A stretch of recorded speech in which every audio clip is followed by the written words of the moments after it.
Now it's time to learn about getting organic traffic. So, what is organic traffic again?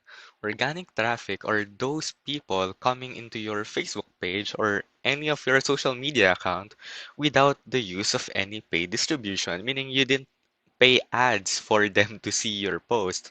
All right? And to explain it in the most basic way I can, it's as simply as this. So if you do like, you are getting organic traffic. If you comment, you are getting organic traffic. If you post, you're getting organic traffic. Okay, so this one is meant to be a joke. So just in case you didn't get it, the woman right here is posing and not posting, right? But in Facebook or in any social media site, we are actually referring to the post. Get it? Okay, move on.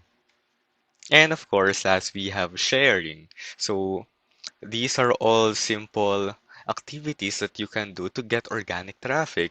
And by now, you're probably doing that already with your personal accounts, and that's fine because we're gonna do that when it comes to getting organic traffic to your page. All right? But let me tell you a quick backstory. So, based on the principles that I gave you, the like, comment, post, and share, a few years ago, I was selling this digital product, and all what I did was follow that four steps. And then I was able to sell 20 on my first week. And if you want to know how I did that, here's the exact formula to make that happen. First, you have to know who your customers are. So, all businesses have customers. Even websites has its own preferred customers or preferred traffic. So you have to know that. So, for example, if you are promoting a product for weight gain, your main customers would be those people who wanted to gain weight, right? So you have to know what do they like in common? How old are they? What's their nationality, especially if you are selling locally?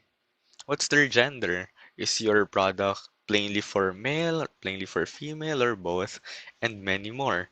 The more you define your customers, the better your profiling will be. Because you need that profile in order to know who your customers are. The more specific it is, the better. Because you'll get a better view of who they are. Aside from knowing who your customers are, you also have to know where they hang out. So, what are the common Facebook groups that they go to? LinkedIn, Instagram, and all the other social media sites. The more you list, the better. You could also put the pages that they like. So main the main important part in this is that you have to find that sweet spot. So the sweet spot is where the intersection comes in. So it's the intersection between knowing who your customers are and knowing where they hang out.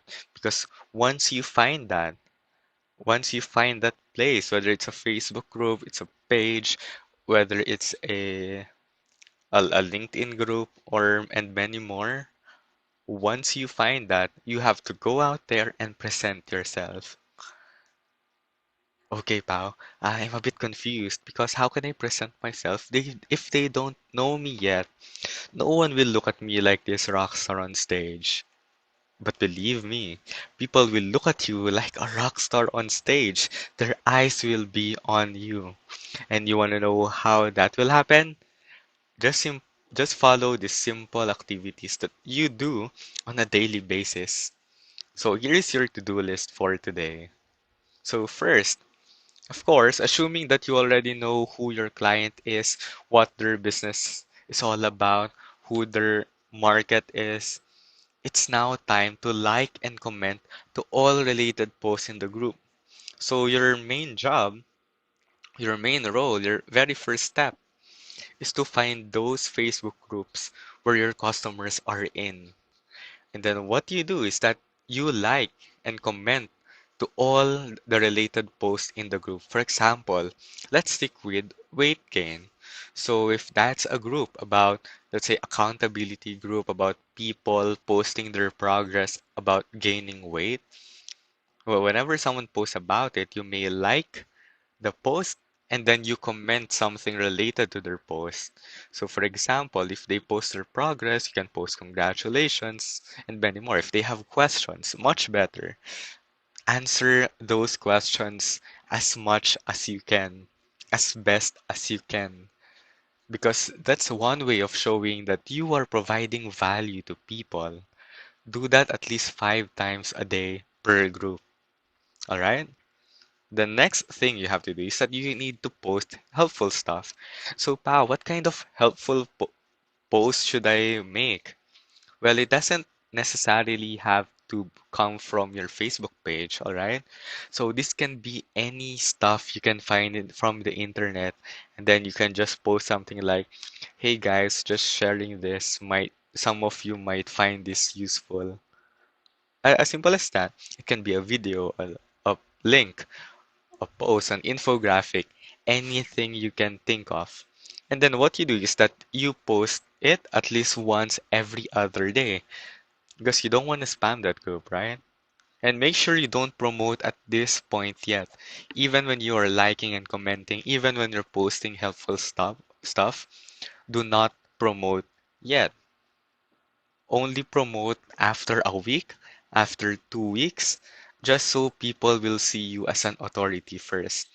Because once they see you as an authority, that's the only time you can share your page and people will believe in your product because they believe in you. Always remember that you are becoming the brand of your product. You are becoming the image of that product. So make sure that they see you as a valuable person. And once they see that, let's say for example, you commented 5 comments per day, you'll get 150 comments in a monthly basis. Aside from that, if you post once every other day, you'll get 15 posts a month. And that's not bad. New people who have the same questions will probably see your post every time they every time they scroll the whole group and they'll somehow get redirected to your Facebook page. Once you do that, people will see you as an authority like this guy. But of course, do not shout at people telling them that, hey, this is my Facebook page. No, do not do that. The main reason behind why it works well is because of the teacher effect. You see, whenever we provide something of value to people, people sees us as the authority. And that is something that you should always think of whenever you post comments on these social media groups and pages, and even whenever you help people about about your product, about whatever you are offering. It's called the teacher effect. You remember when you were in college, in high school or elementary school, you always listen to your teacher because they know what they're talking about. And the same is true when handling social media. The more you know about the product or offer, the better it will be. And people will trust you even more. So the main thing to remember here is that you have to know who your customers are and you have to know where they hang out. Once you find that sweet intersection, then you'll be a really great social media manager.